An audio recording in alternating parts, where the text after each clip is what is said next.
তো আমি আজকে আছি একটা পার্কের মধ্যে। আজকে পার্কের মধ্যে আমি আপনাদের একটা জিনিস শেখাবো যে ল এর মধ্যে টর্টের একটা পার্ট আছে, যেখানে আমরা কিছু কারোর দোষ হলে তখন ফাইন বা পেনাল্টি বা কম্পোজিশন চাই। তো সেটার ব্যাপারেই কথা। ধরুন আজকে পার্কে যেমন নোটিশটা দেওয়া আছে, সেরকমই একটা কেসও ছিল, হল ভার্সেস বুকলেন।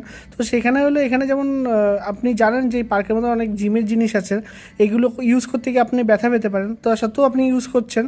তো এখানে আপনার জানা সত্ত্বেও আপনি ইউজ করছেন, আর পরে ব্যথা পেলে কর্তৃপক্ষ দায়ী না, এটাই নোটিশে লেখা, আর এটাও ল অফ টর্টে বলে। যদি আপনি নিজে জেনে গিয়ে করেন সেই জিনিসটা আর তারপরে ব্যথা পেলে, সেটার জন্য কেউ দায়ী না। তো আমি দেখাচ্ছি, সাপোজ ধরুন আমি এই জিমের ইকুইপমেন্টটা ইউজ করছি, এখন আমি যদি নিজে জানা সত্ত্বেও এখানে হাড়গোড় ভেঙে ফেলি, তো এখানে কর্তৃপক্ষের কোনো দায় নেই। আর এটাকে আমরা লয়ের টর্টের ভাষায় বলে থাকি doctrine of volenti non fit ইনজুরিয়া।